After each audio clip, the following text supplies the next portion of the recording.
सुरेंद्र प्रकाश का अफसाना ताक़्क़ुब।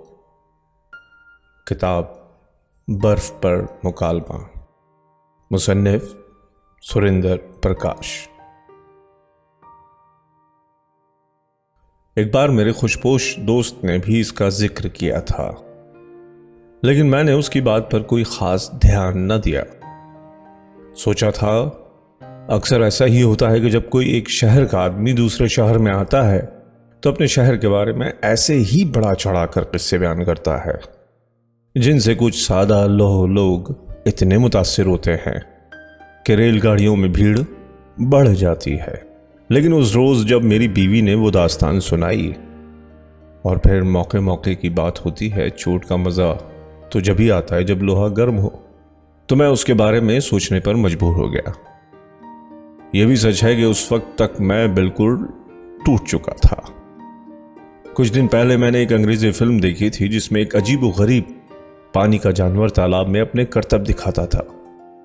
लोग तालाब में सिक्के फेंकते थे और वो जानवर तालाब की तह में से वो सिक्के अपने मुंह में दबा कर लाता और अपने मालिक की हथेली पर रख देता। लोग खुशी से तालियां बजाते और मजीद सिक्के फेंकते। मैंने सोचा था अगर एक जानवर ये काम कर सकता है तो मैं क्यों नहीं कर सकता। गो वो किसी दूसरे मुल्क की बात थी, इससे लोगों की दिलजोई भी होगी और मैं भी धंधे से लग जाऊंगा।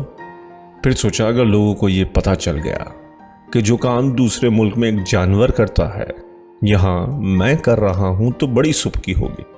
लेकिन लोगों को मालूम ही क्यों कर होगा। आखिर कितने लोग हैं जो अंग्रेजी फिल्में देखते हैं। यहाँ के अवाम तो इसे मेरा ओरिजिनल आइडिया ही समझेंगे। हाँ, तो लोहा गर्म था, यानी मैं वो काम करने के लिए अपने आप को तैयार कर चुका था जो दूसरे मुल्क में जानवर करता था। मेरी बीवी ने इस जादुई दास्तान की चोट लगाई। आधी रात का वक्त था, सारा शहर अंधेरे में डूब चुका था और सड़कों के किनारे बिजली के खंभे अपने हाथों में चिराग लिए मुअद्दब खड़े थे। मेरे कदमों की आवाज सन्नाटे में दूर दूर तक गूंज पैदा कर रही थी और मुझे रह रह कर यह एहसास हो रहा था कि ये 2 कदमों की नहीं 4 कदमों की आवाज है। मैं पलट कर देखता कि वो कौन है जो मेरे पीछे चला आ रहा है, लेकिन दूर तक कोई दिखाई न देता। मैं कदरे खौफजदा हो जाता और फिर सीधा चलने की कोशिश करने लगता, क्योंकि मैं शराब के नशे में धुत था। गली के नुक्कड़ पर खड़े होकर मैंने अपने आप को संभालने की कोशिश की, अपने असाब पर मुकम्मल काबू पाने के लिए, ताकि कोई अड़ोसी पड़ोसी आ जा रहा हो तो मेरे लड़खड़ाते कदमों से उस पर यह जाहिर ना हो सके कि मैं नशे में हूं। अचानक मुझे महसूस हुआ कि मेरे करीब थोड़े ही फासले पर कोई खड़ा मुझे घूर रहा है। मैंने एकदम पलट कर देखा, लेकिन वहां दूर दूर तक कोई न था, सिवाय इसके कि एक दरख्त की शाख पर से कोई परिंदा चीख कर उड़ा और फिर अंधेरे में गुम हो गया। मैंने सोचा वो महज मेरा वहम था, वहां कोई नहीं है। भला ऐसा कौन होगा जो मुसलसल अपना वक्त जाया करे और मुझ बेमसरफ आदमी का ताक़्क़ुब करता फिरेगा। लेकिन यह ख्याल कि मेरा बाकायदा ताक़्क़ुब किया जाता है फिर भी मेरे जहन से ना निकल सका। मैंने बड़े नपे तुले कदम अपने घर की तरफ बढ़ाने शुरू किए। मेरे मकान के बिल्कुल बाहर कॉरपोरेशन की बिजली का खंबा है जिसकी रोशनी मेरे घर को मुनव्वर किए रहती है। ये बड़ी अच्छी बात है, लेकिन इसकी रोशनी की वजह से मेरी बीवी की नींद हराम हो जाती है। 1-2 बार तो उसने गुस्से में आकर बल्ब को पत्थर मारकर तोड़ भी दिया था, लेकिन कॉरपोरेशन के मुस्तैद कारिंदे आए और फिर नया बल्ब लगा गए। मेरी बीवी बेबसी से उन्हें देखती रही और एक सर्द आह भरकर खामोश हो गई थी। बिजली के बल्ब की रोशनी में मैंने अपने घर को मुनव्वर देखा। दहलीज पर मेरी बीवी अपने 3 बच्चों के साथ बैठी मेरा इंतजार कर रही थी। सामने वाले मकान के चबूतरे पर हमारी पड़ोसन खड़ी मेरी बीवी से बातें कर रही थी, जिन्हें मेरी बीवी बज़ाहिर बड़ी तवज्जो से सुन रही थी। वो कह रही थी कि कल जो वो लोग उसके खावंद को नशे की हालत में धुत टैक्सी में डालकर लाए थे, तो ये सब दुश्मनों का किया धरा था।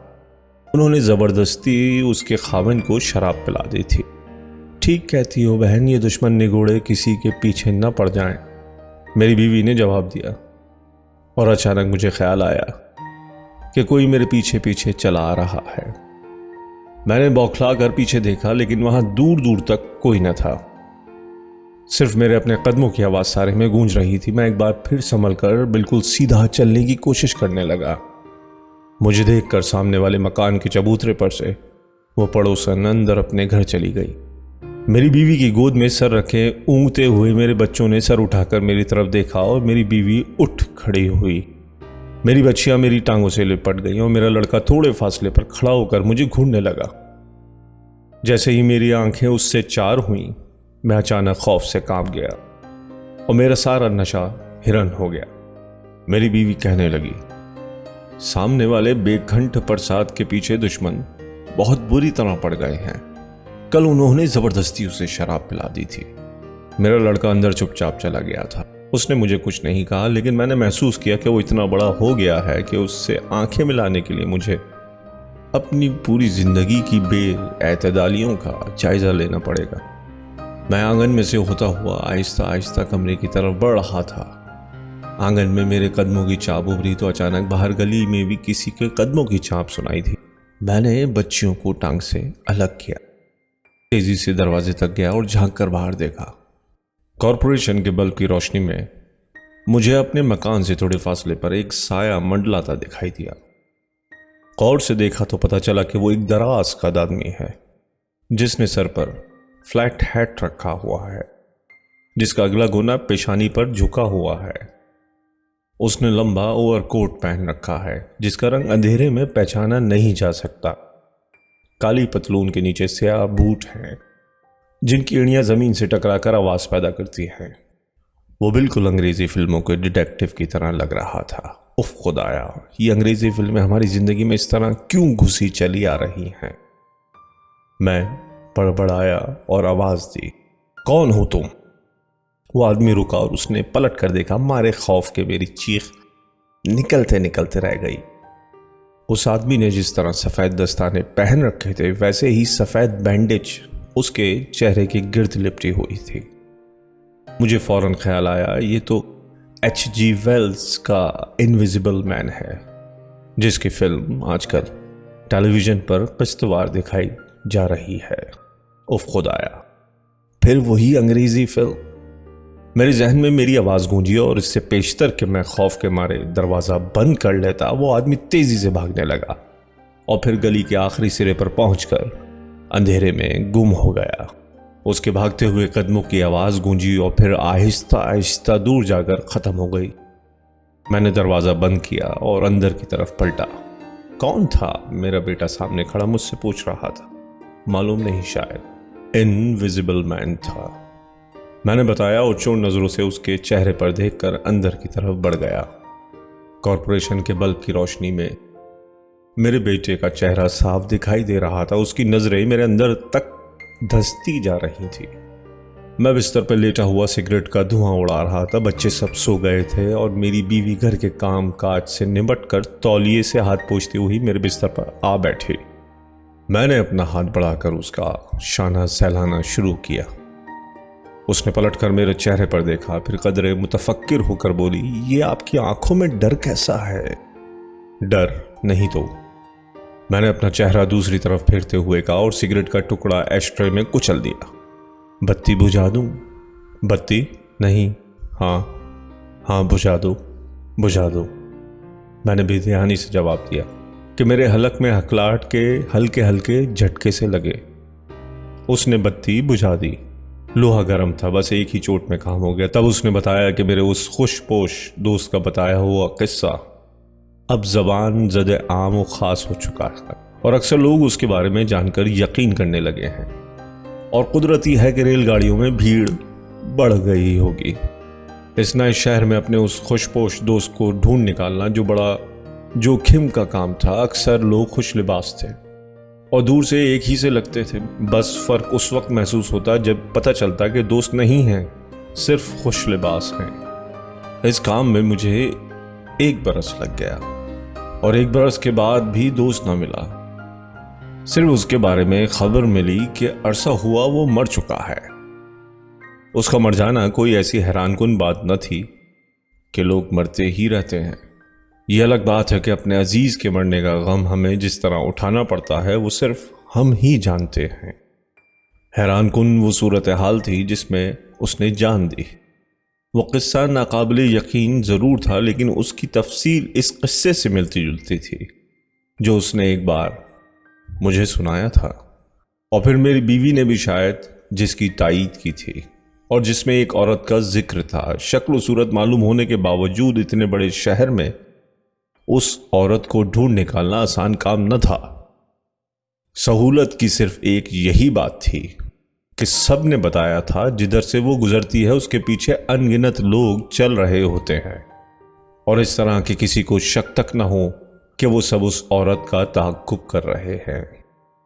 कई बार बाजार में चलते चलते ऐसा महसूस होता है कि बहुत से लोग एक ही सिम्त में जा रहे हैं और एक दूसरे से नजरें बचा रहे हैं। मैं भी उनके साथ हो लेता। बाजारों में मीलों मील चलता जाता और आखिर पता चलता कि सब लोग गलियों और गलियारों में से होते हुए बिखर गए हैं और मैं अकेला रह गया हूं, और मेरे आगे कोई ऐसी औरत नहीं जा रही है जिसकी शक्ल सूरत की तस्वीर मेरे जहन में महफूज है, जिसका ताक़ुब करने का मुझे लोगों पर शुबा हुआ था। ऐसे मौके पर जबकि मैं बिल्कुल तन्हा रह जाता हूं और दूर दूर तक कोई दिखाई न दे रहा होता, तो एकाएक की किसी दूसरे आदमी के कदमों की आवाज़ मुझे अपने पीछे गूंजती हुई महसूस होती। मैं मारे खौफ के पलट कर देखता तो H.G. वेल्स का इनविजिबल मैन दूर से मेरा ताक़ुब करता दिखाई देता, और जैसे ही वो देखता कि मैं उसकी मौजूदगी से बाखबर हो गया हूं, वो भाग खड़ा होता। बात साफ थी, जब टेलीविज़न की स्क्रीन पर उसे दौड़ते भागते, कार चलाते और मुजरिमों से मारपीट करते मैंने देखा था, तो ज़रूर उसने भी मुझे तमाशाइयों में देखकर पहचान लिया होगा। मैंने भी उसके बैंडेज में छुपे हुए चेहरे पर आंखों की जगह 2 छोटे छोटे सुराख झांकते देखे थे। उसने उन सुराखों में से मुझे पहचान लिया और टेलीविज़न के पर्दे से निकलकर मेरा ताक़ुब करना शुरू कर दिया। मगर ये तो उस शहर की बात है, मेरा ही ताक़ुब क्यों? और फिर उस शहर से इस शहर तक बात मेरी समझ में नहीं आ रही थी, और उसके भागते हुए पांव अपने सियाह जूतों समेत मेरे जहन में फंस कर रह गए थे। उसके कदमों की आवाज़ मेरे अंदर गूंज रही थी और 2 तेज चमकती हुई आंखें मुझे घूर रही थी, जो शायद मेरे बेटे की आंखें थीं। मैं अजब तजब्जुब में था कि मैं जिसका ताक़ुब करना चाहता था वो भी एक इनविजिबल शख्सियत थी, और एक इनविजिबल मैन मेरा ताक़ुब कर रहा था। मैं जिस मकसद के लिए ताक़ुब करना चाहता था वो मालूम था, और वो जिस मकसद के लिए मेरा ताक़ुब कर रहा था मालूम न था। आखिर एक दिन वो घड़ी आन पहुंची, और ये सच है कि कौन सा लम्हा कब आएगा किसी को कुछ मालूम नहीं होता। मैं कई दिन से गलियों और बाजारों की खाक छानता फिर रहा था कि एक शाम थक हार कर समंदर के किनारे फैली हुई रेत पर निढाल होकर गिर गया। मेरे जिस्म का अंग अंग दुख रहा था।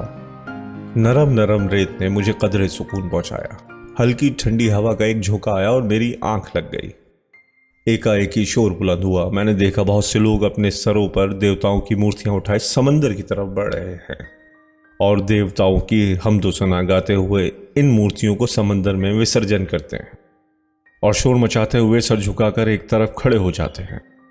आहिस्ता आहिस्ता अंधेरा फैलने लगता है।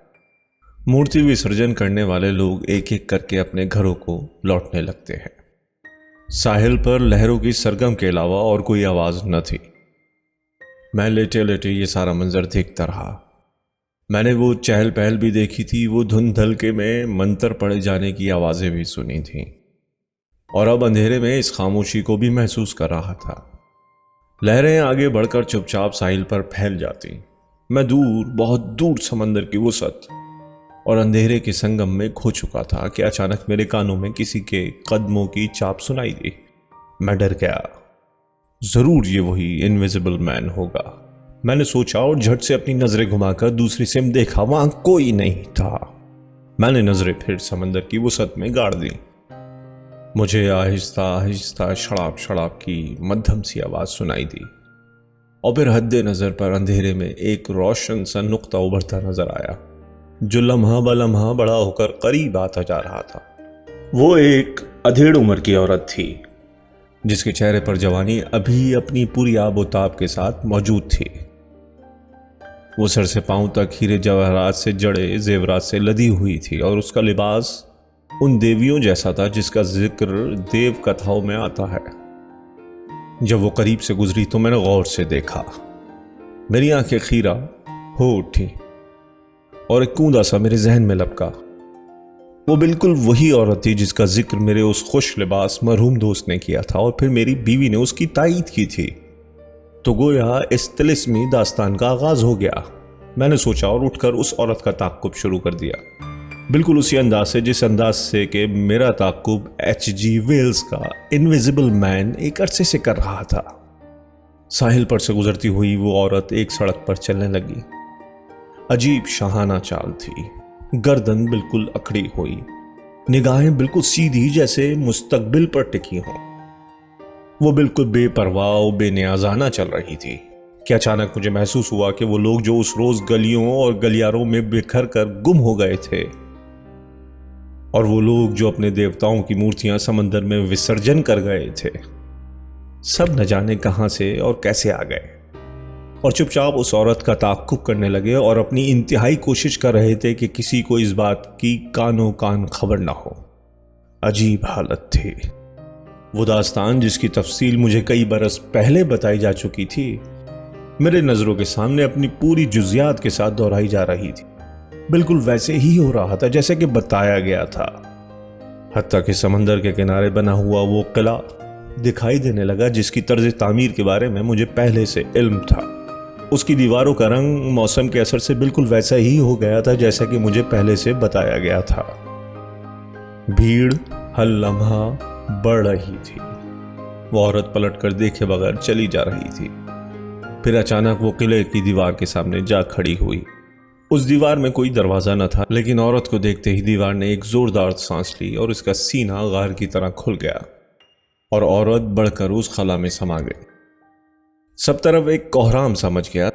इसी शोरगुल में इन मंत्रों की आवाजें भी सुनाई देने लगी जो देवताओं की मूर्तियां जल विसर्जन करते वक्त आचारण किए गए थे। सब तरफ मुकम्मल अंधेरा था और बेपनाह शोर था। किले की दीवार पर एक चबूतरे का हयूला सा नजर आ रहा था। उसका गुंबद अंधेरे में डूबा हुआ था। उसके अंदर से हल्की सी रोशनी आहिस्ता से उभरी, शोर यकदम बंद हो गया। गुंबद के नीचे चबूतरे पर उस औरत का सरापा नजर आने लगा था। पहले रोशनी उसके पीछे अपना हाला बनाए हुए थी, फिर वो खुद नूर में नहा गई, वैसे ही जैसे रात के वक्त मेरा घर कारपोरेशन के बल्ब की रोशनी में मुनव्वर होता है। वो दुनिया की खूबसूरत तरीन औरत थी।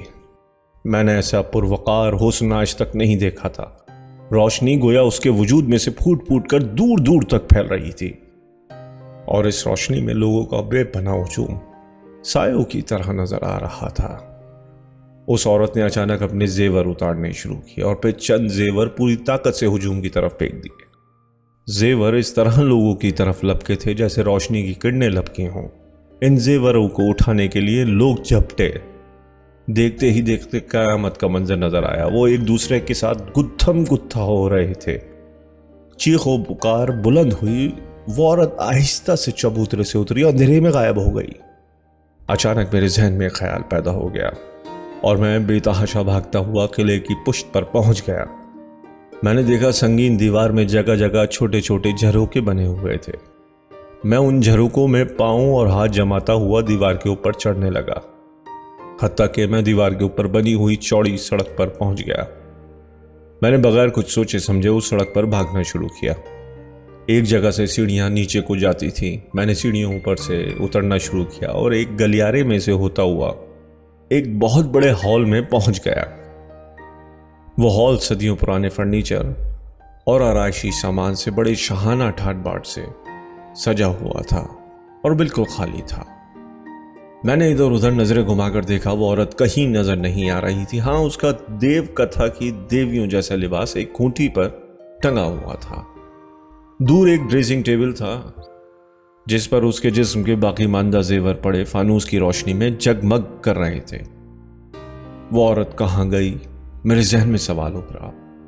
अपने लिबास और जेवरों के बगैर वो औरत कहाँ होगी। अचानक मेरी नजर एक दीवार में खुले हुए दरवाजे पर पड़ी, जिसके अंदर से हल्का हल्का धुआं बाहर आ रहा था। मैंने आगे बढ़कर देखा, वो एक वसीओ अरीज हम्माम था जो भाप से भरा हुआ था। जरूर वो औरत अंदर होगी, मैंने सोचा हम्माम में नंगी दुनिया की हसीन तरीन औरत। लोहा गर्म होगा और बस एक ही चोट से काम हो जाएगा। मेरे सारे जिस्म में एक झुरझुरी सी दौड़ गई।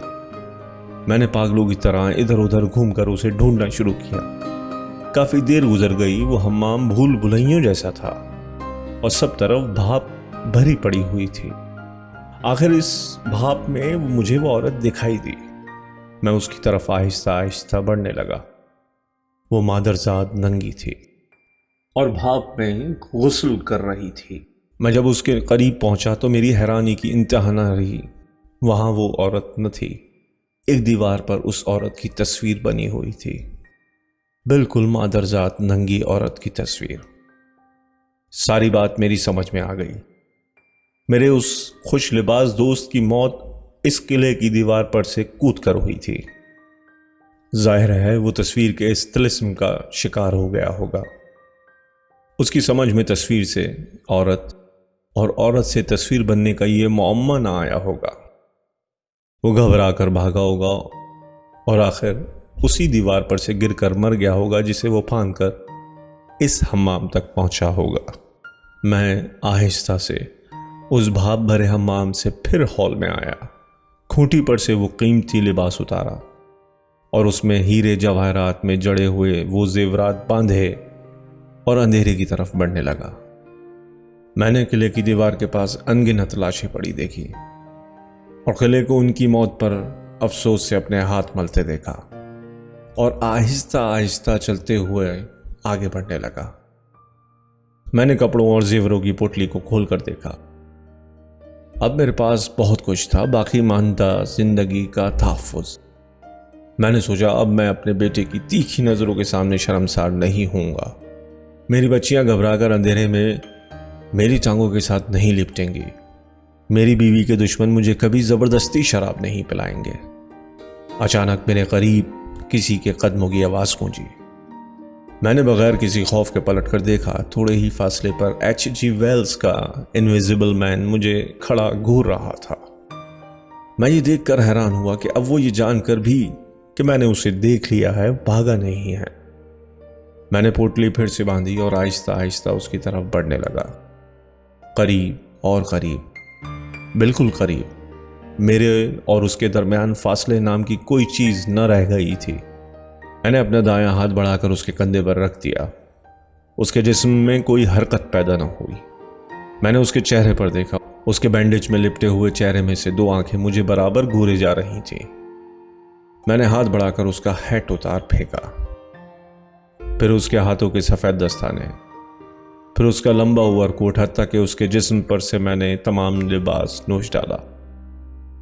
मैंने देखा उसका सारा जिस्म बैंडेज में लिपटा हुआ है और सफेद बैंडेज पर जगह जगह खून के धब्बे पड़े हुए हैं। मैंने सारी बैंडेज उतार फेंकी। अब वहां सिवाय बैंडेज के एक ढेर के और कुछ भी न था, जिस पर जा बजा खून के धब्बे थे।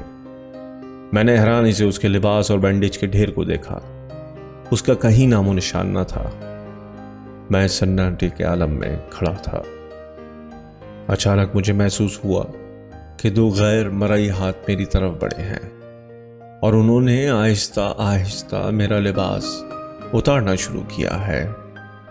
लिबास का एक ढेर लिबास के दूसरे ढेर का इस तरह ताक़ुब कर रहा था कि किसी को कानो कान खबर नहीं हो रही थी। फिर समंदर में से पानी का एक जोरदार रेला आया और किले की दीवार के साथ टकराकर करीब पड़ी हुई तमाम लाशों को बहाकर ले गया।